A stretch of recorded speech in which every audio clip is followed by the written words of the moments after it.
Hello and welcome to the show. Today is February 9th, 2023. Let me start by saying I'm not a financial advisor. This is not financial advice. This information is intended for entertainment and educational purposes only. Today we'll be talking about what was or is stock symbol MMTLP and the private company NextBridge Hydrocarbons. We'll be going over Rosa's response, Cromwell Coulson and his various tweets, and FINRA's tweeting as well too. So in case you're not sure of what the stock symbol MMTLP and the private company NextBridge Hydrocarbons is, let me give you a quick recap. FINRA created a whole bunch of fraudulent counterfeit shares in stock symbol MMTLP and caused further problems in the private company NextBridge Hydrocarbons. So let me start. On December 8th, 2022, according to FINRA data itself, there were 13.7 million shares of stock symbol MMTLP traded, of which 9.5 million shares were short sales. Okay, here's the FINRA data itself. As you can see, the short volume was about 9.5 million shares. Total volume, 13.7 million shares. Okay, now a short sale is when shares are sold prior to being purchased. Most people will actually buy shares and then sell them at some point later on. Short sellers do the exact opposite. Short sellers sell shares that they don't own with the plan to buy them back at some later point in time. As a result, short sales have an effect of dilution, right? They will dilute shares until the shares are subsequently purchased because they've already been sold. Shares have been sold without yet being bought, okay? That's what short selling does. So FINRA issued a U3 extraordinary event halt on December 9th, 2012, okay? And it's still in effect till now. Now, private company shares of NextBridge Hydrocarbons were supposed to be distributed to all MMTLP shareholders on December 14th, right? After which stock symbol MMTLP was supposed to be deleted and all short shares were supposed to be reconciled. Now, since you can't trade, since the shares were halted from the 9th to 12th, all the way up till now, right? And you can't trade those MMTLP shares, those short shares can never be reconciled, right? They haven't been bought back and they've been sold and they can never be bought back.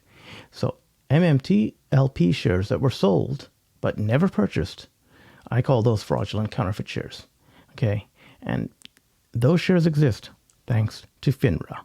So FINRA created the fraudulent counterfeit shares by issuing the U3 halt and preventing the short sellers from ever buying those shares back, okay?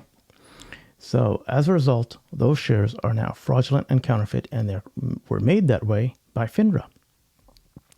Not only that, when you introduce fraudulent counterfeit shares into the market, you have now pushed down prices, right? Because those shares are fraudulent and counterfeit.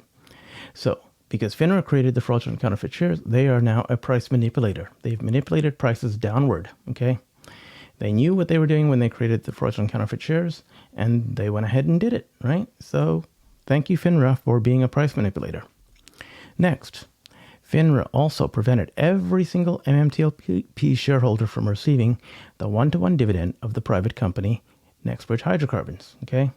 FINRA knew all about the spin-out of the private company, and that FINRA knew that there were 165 million shares that were initially issued prior to these fraudulent counterfeit shares entering the market, and MetaMaterials distributed all those 165 million shares to the transfer agent AST, who provided those shares to the broker-dealers.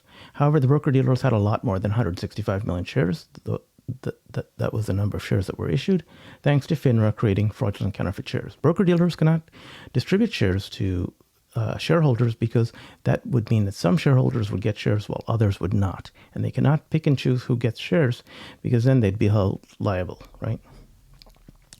So, thank you, FINRA. That's what FINRA did. They created fraudulent counterfeit shares, they manipulated prices, and they prevented the distribution of the private company NextBridge Hydrocarbons. Now, a lot of people might say, oh, gee, this is a complex situation. It's hard to deal with, whatever. That's what FINRA did. This is what they should have done.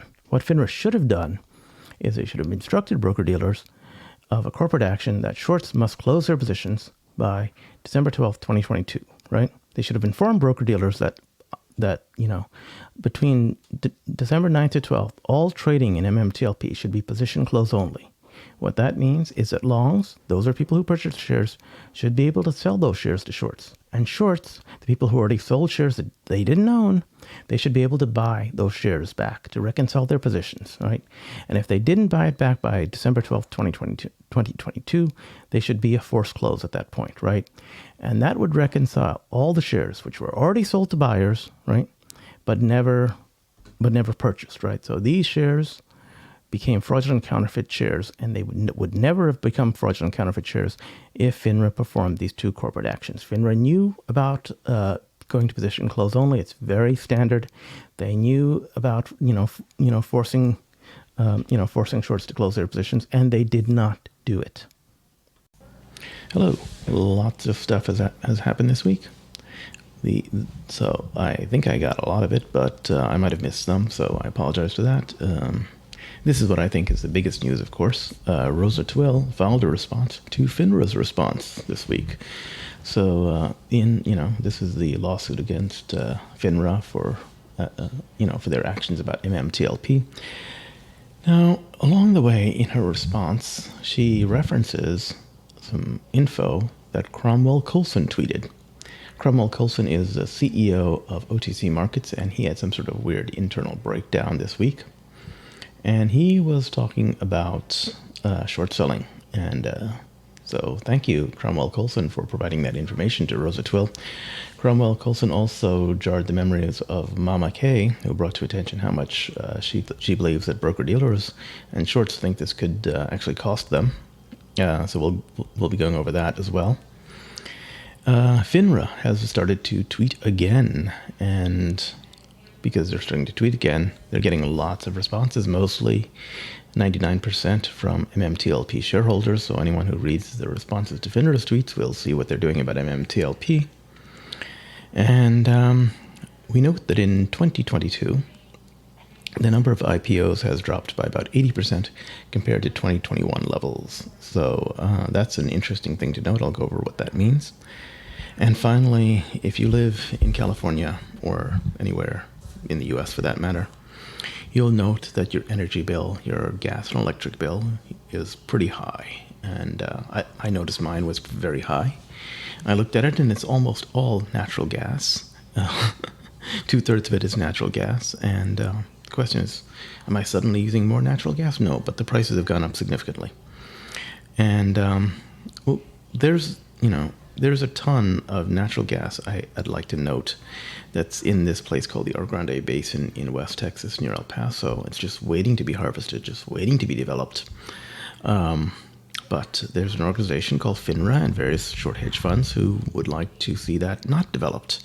They are preventing it from being developed by preventing this company called NextBridge Hydrocarbons from getting funding and various other things.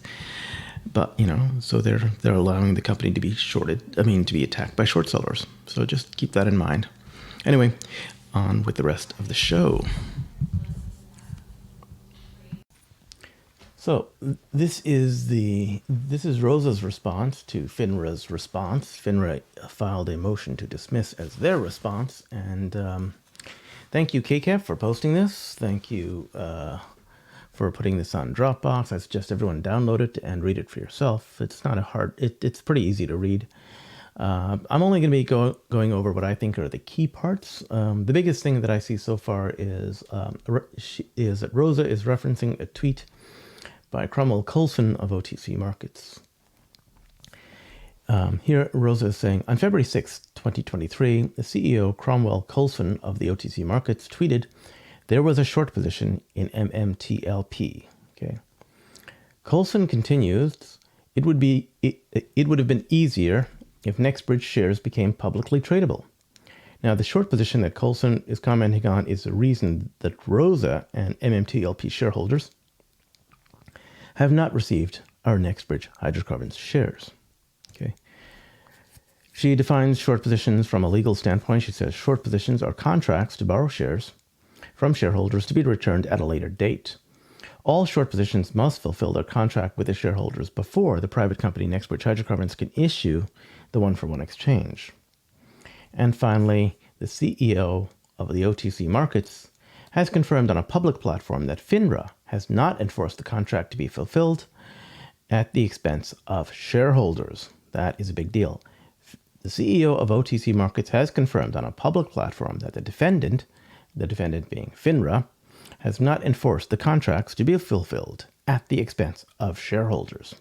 Okay, that's the biggest key point there.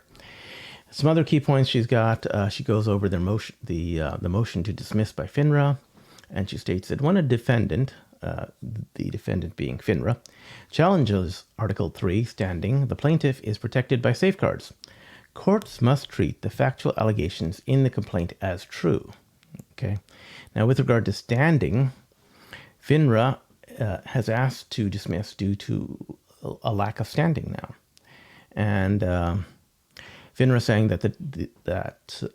so Rosa saying that the defendant makes a sweeping allegation that the plaintiff lacks Article 3 standing, the plaintiff being Rosa, by claiming that the private person should not be subject to monopoly with no avenue for recourse or judicial intervention. She's saying that private individuals cannot sue FINRA because they do not have standing, right? But Rosa responds that Congress passed Section 5A of the Clayton Act intending to give the private litigant, that's private people, as much aid in establishing a violation of antitrust laws as was then perceived to be possible under the Constitution. So in actuality, the Clayton Act was intended to give private individuals as much aid as possible in establishing a violation of antitrust laws, right? Now, further, the defendant further argues, this is FINRA, further argues, FINRA is the defendant, that the subject matter at issue is within the SEC's regulatory purview and that the court lacks jurisdiction. Basically, FINRA is basically saying, hey, F you, you can't tell me what to do. Only the SEC can tell me what to do.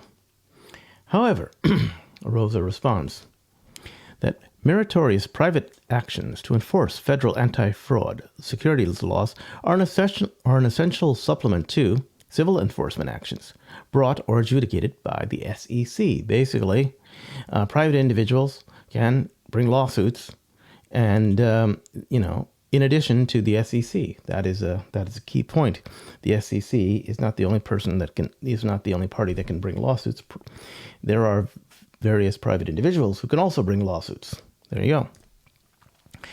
Now, the other key point is that FINRA has been talking about absolute immunity, and Rosa says absolute immunity is actually rare and exceptional. That the defendant, meaning FINRA, actually serves two functions. They serve as a regulatory organization, right, to promulgate and enforce rules governing the conduct of its members. So, as a regulatory agency, they are immune. However, they are also a $1 billion private investment organization that whose net worth in 2021 was calculated at $1.4 billion, with 90% of assets being cash and investments. And the CEO of FINRA received a salary of $3.12 million in 2020. So Rosa's saying the key question here is, was FINRA acting as a regulator, function number one, or were they acting as a private investment organization? If they were acting as a private investment organization, then really they have no immunity. As she states in the filing, courts must examine the invocation of absolute immunity on a case-by-case basis, because FINRA is two functions, or there are two types of, they're actually two functions in one entity. They may or may not be acting as a regulatory agency. They may be acting as a $1 billion private investment organization, in which case they do not have the authority to act in that way. Now, some other key points to Rosa's response are FINRA claims that FINRA states that the claims are moot until NextBridge is issued to shareholders. Now, Rosa responds that MMTLP has not been deleted as there has not yet been a D1 issuance to delete the symbol, and that FINRA obfuscates the meaning of deletion and provides false information regarding the status of the symbol. Essentially, FINRA has been lying to you, Mr. Judge. FINRA was aware of the outstanding short positions the failures to deliver, and was in charge of the ex-dividend and effective dates that they acted to shield parties holding short positions and investment conglomerates, such as their $1.4 billion investment assets at the expense of the plaintiff, meaning Rosa, and shareholders of MMTLP. FINRA was aware of all this, and they were acting in their interest as a private company. They were not necessarily acting as a regulator trying to do the right thing. They were trying to make money, which they are not shielded from lawsuits as a result of that. Okay. Next we have, so we've been talking about this guy Cromwell Coulson a bit. If we look at his Twitter homepage, we can see that he is a CEO of OTC Markets Group, and he provides a nice little link so you can actually go to there. And he's in New York, and he's got a nice web link, OTC Markets, so you can see what he's all about. So the main tweet that he has made is this guy on February 6th. He says, the ongoing question is how do short position holders resolve their liability for NextBridge common stock if it's not easily transferable or tradable publicly? He says, I have no control or input on that. It would be easier if NextBridge shares became publicly tradable. So that's very interesting that he said that. To which John Brda replies, the answer would be that they knew 6 months ahead of time that the shares were going to be halted and that NextBridge Hydrocarbons would be private. The better question is not how do short position holders resolve their liability. The better question is why they felt so comfortable holding a short position so late in the game. Who knew? Who was talking to FINRA? How large is this short? Okay. Basically, they knew for 6 months and they didn't close their short position. So, the fact that they're stuck now, that's their own damn fault. Okay. And that's FINRA's own damn fault, and they got to get out of it. So how large is this short position? To which MamaK responds, the brokers, SEC and FINRA did know at least in September. And she says, I changed my account from margin to cash. And this was my maintenance goal, 10,000 shares for not allowing my broker to lend my shares. It was programmed in the computer early September. They all worked together to plan this. Thank you, MamaK, for tweeting this. This is what I mentioned earlier. Essentially, she shows this screenshot of the fact that she got a margin call for $750,000. Okay, but she had about 10,000 shares of stock symbol MMTLP, and as we can see, there was John Brda was asking which firm, the dates and all that, and what's going on. And I got in there and I even asked what's going on. And she sent me some IMs. I talked with her through direct messaging. I also talked to Bird Lady Roller Pigeons about it because apparently she had talked to Roller Pigeons earlier. So this is my take on what happened. There was a margin call for $750,000. 10,000 shares of MMTLP. It's about $75,000. That's about $75 per share. How is this possible? Well, I think that the margin call was a mistake on TD's part, right? So MamaK converted her account from a margin account to a cash account. And she wasn't using margin at all, but the account was a margin account, right? So she didn't have margin, but she converts from a margin account to a cash account, okay? Not using the margin. So when she bought the shares were bought under a margin account. TD was likely the short behind MMTLP for her buy, right? That means that TD had not yet purchased the shares, and TD itself was the other side of the trade. So they were the market maker and the short, okay? And they probably still had not purchased the shares yet as of September. And their risk management team had to put a number on how much risk MMTLP was. And they came up with something like $75 a share probably, right? TD's risk management team said, hey, it's probably worth about, $75 a share. Now, likely what happened is that when they converted from the margin account to the cash account, a flag went off somewhere. And TD was supposed to do an actual buy or come up with $750K to cover their own risk. Because that's how much the shares are, right? But the account team probably, they probably got their wires crossed and they thought, oh, MamaK's got to come up with $750K. No. It was TD that was supposed to come up with $750K or the shares in order to cover their risk. So naturally, MamaK got very upset about it. And on around September 19th or so, she wound up talking to Roller Pigeons. And I happened to speak to MamaK, and I confirmed that she was, so I confirmed that she was also talking to Roller Pigeons at that time, because Roller Pigeons was talking to me, and this was something that happened around September 19th or so. So I asked MamaK if it was okay for me to share her story with everyone, and she DM'd me, and she said, if my story can help someone else even a little bit, I hope it's all good. I hope everyone with MMTLP will be made whole. So that's cool. So thank you, MamaK, for sharing your story. But anyway, I mentioned earlier that this tweet by Cromwell Coulson was key. For some reason, I continually think of Oliver Cromwell when I hear the word Cromwell. But anyway, it's beside the point. So Cromwell Coulson. So I think this tweet is the key, and I think it would be easier. So Cromwell Coulson says, it would be easier if NextBridge became publicly tradable. So I think this is what they secretly want, right? They want NextBridge Hydrocarbons to become publicly tradable. And but the question is, why would NextBridge Hydrocarbons want to be publicly tradable? They spent 6 months to go private, finding out all the paperwork with the SEC. They spent a ton of money to go private. Why would NextBridge want it, right? We know why the shorts want it, because they want to. They want to get out of their massive short position, or they want to continue keep shorting it forever. But why should NextBridge Hydrocarbons want to be public, right? So anyway, Cromwell Coulson and his crew, they must know of a massive short position, is what I'm thinking. And they know that if they try to close it, it would cause a massive price increase, right? So, because basically there's more shorts out there than there are shares of people willing to buy, right? So, as we know, shorts are the people who sold the shares prior to purchasing, so they owe a debt of shares, and they hope to purchase shares later at a lower price, right? That is the whole game of shorts.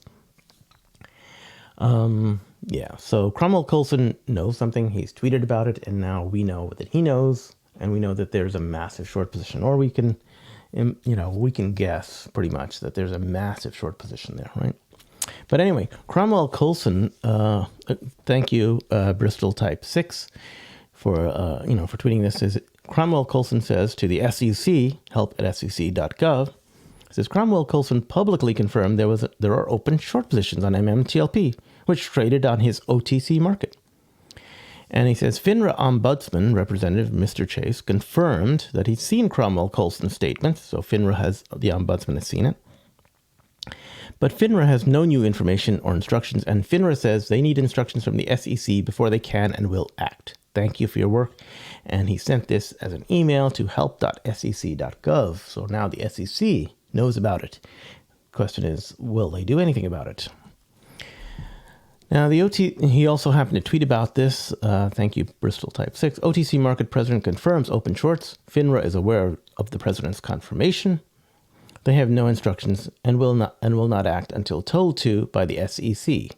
The SEC Gov should instruct, and this is tweeted at SEC Gov. Okay, and if you want, he provides a phone number for the SEC as well, too.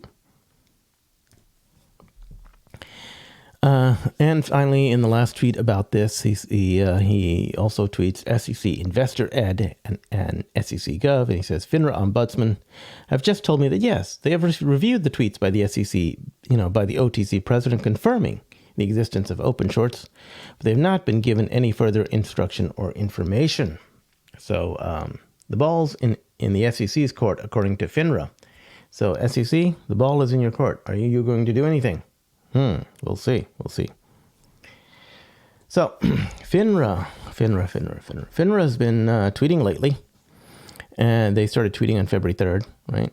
FINRA tweets about smart beta. Nobody cares what they tweet about. They have 1,003 responses at the time that I took the screenshot, and if we look at one of the responses, it's from John Brda, who said, Look at the army of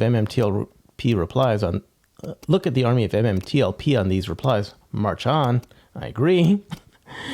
Here's a sampling of the MMTLP replies. Liz Hoffman has one of the best responses.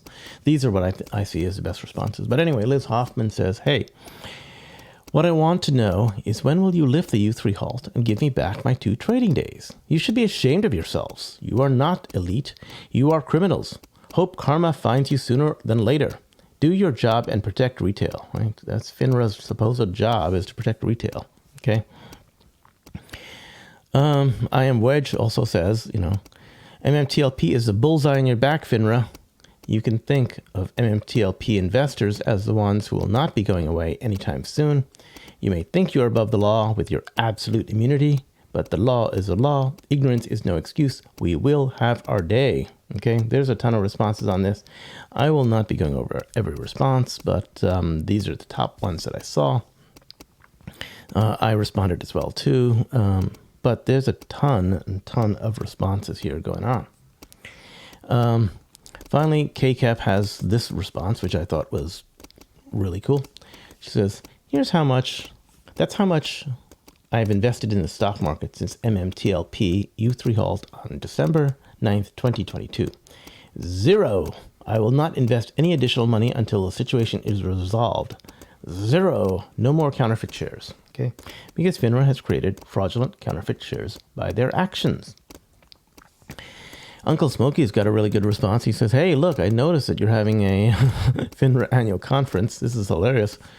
Looks like you pissed off a group of angry investors by stealing what they were rightfully due. I will see you soon, FINRA. I'm bringing the MMTLP heat. And it looks like Uncle Smokey is going to the FINRA annual conference, or at least going outside of it. I considered possibly going to it, but then I looked at the price tag. The price tag is pretty high. So this is how FINRA keeps the public out of their conferences, because if the price tag were not high, I would probably go there, and I would probably ask him, FINRA, at whatever workshop meeting that they would have, I would just walk into a workshop and I'd say, hey FINRA, can you answer a question about MMTLP and this U3 halt that you did on December 9th and 12th, where you created fraudulent counterfeit shares by your actions? Did you not know that there were short interests because, your own website said that there were short interests? Are you a corrupt organization? What is going on, FINRA? Anyway, John Brda happens to state, hey, did you hear, FINRA? No one wants to invest in a lawless market. Your lack of oversight and allowing illegal activity will be the death of the U.S. financial system. It's not too late to take action. Very good. Talks about Dr. Suzanne Trimbath, who gives an example of how lawlessness and corruption results in nobody wanting to invest. That's just the facts. That's life.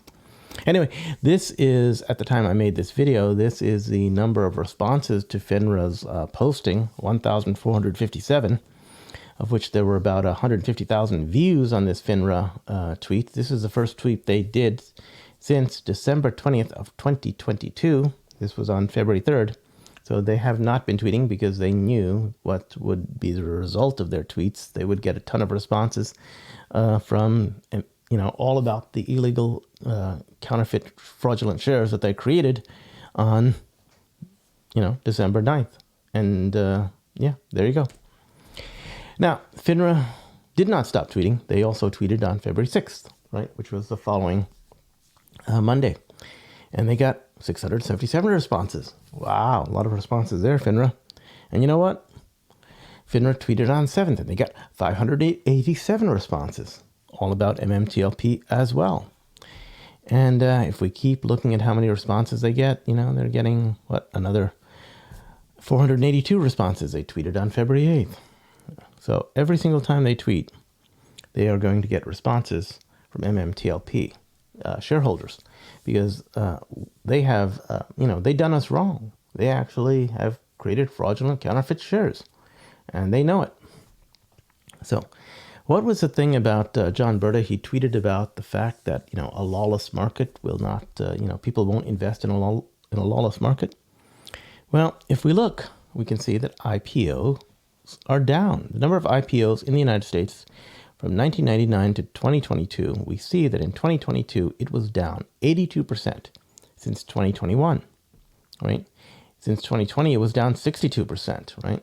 And since 2019, even 2019, it's way over here, it was down. So even 2019, way over here, it was down, 22%. So the way that these, the way that these shorts, make money is that they need fresh meat into the grinder for them to short into oblivion.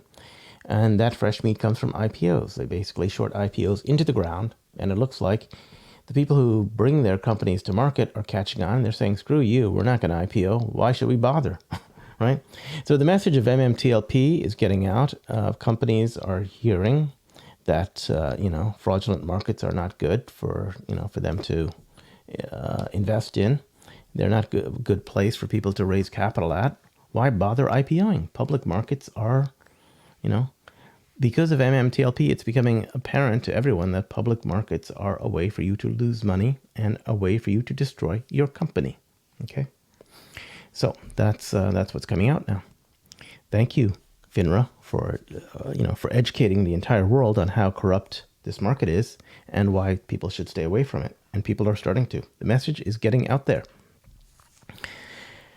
Now, I live in California, and I mentioned earlier that natural gas prices in California are very high.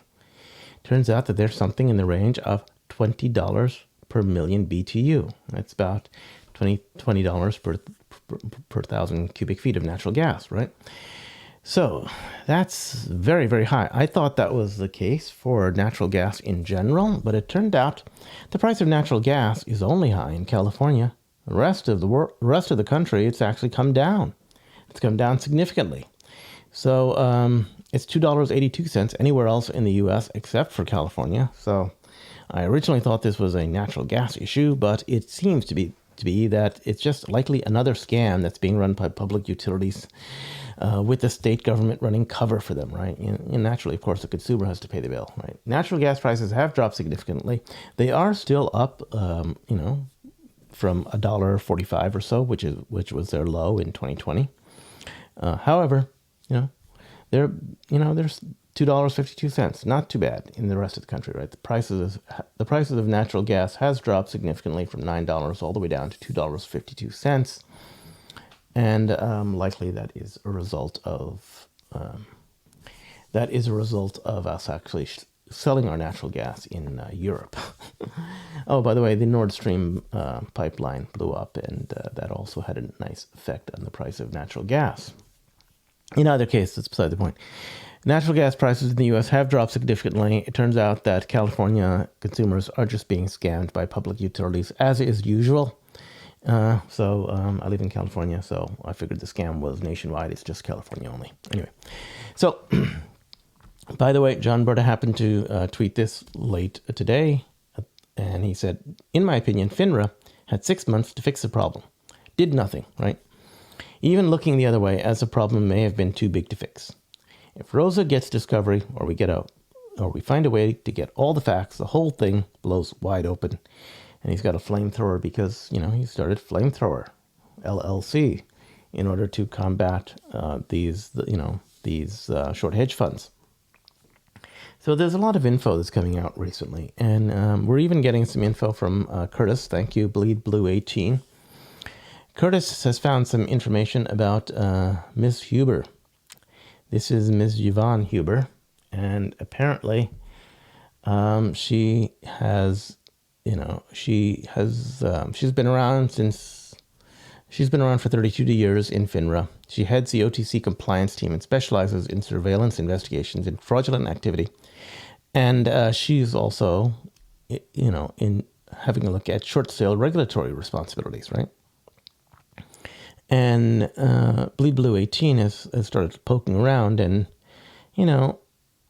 Ms. Huber should have known some stuff about stock symbol MMTLP coming into existence for trading, because quite frankly, it was never intended to trade. It was called the Series A preferred shares, and yet she was around when it started trading. So maybe Ms. Huber knows something, or maybe she's complicit. I don't know. Maybe she's been working with short hedge funds. Who knows? I do not know. I'm not a financial advisor. I'm not a legal advisor. I do not know, but certainly she might have some questions to answer. So, and that leads me to conclude with the fact that we've all seen this meme before in the past. The guy in the middle, of course, it represents FINRA employees. His girlfriend, who is outraged that he is checking out the girl wearing red, is, he's been getting, I don't know if they've been getting kickbacks from short hedge funds that are destroying companies. Maybe, who knows? But if they have, they might want to check out the whistleblower award money coming from the SEC, because they might get paid a lot more from the SEC about whistleblower awards than however much money they might be getting from short hedge funds that are destroying the U.S. Anyway, that's again, this is just all in good fun and humor. I'm not a financial advisor, not a legal advisor, not saying anyone's doing anything wrong. This information is, of course, intended for entertainment and educational purposes only. Anyway, so that ends this particular presentation. So thank you, Rosa, for your response. It was, as usual, beyond words. It's an excellent response. Couldn't say anything better about it. Thank you, Cromwell Coulson, for adding to Rosa's response. Your tweets are. I'm grateful that you happen to tweet and have your meltdown. Feel free to meltdown anytime and to tweet about anything that we might find interesting. There's possibilities as to why you may have melted down. I don't know if perhaps your cohorts are planning to throw you under the bus or not. I hope they're not, but I hope the best for you. But I hope that you will continue to tweet. And FINRA, you've been tweeting now, and you've been getting responses, so you should hopefully understand what is on the minds of the people that you are supposed to protect. Again, I'm not a financial advisor. This is not financial advice. This information is intended for entertainment and educational purposes only. Thank you, and goodbye.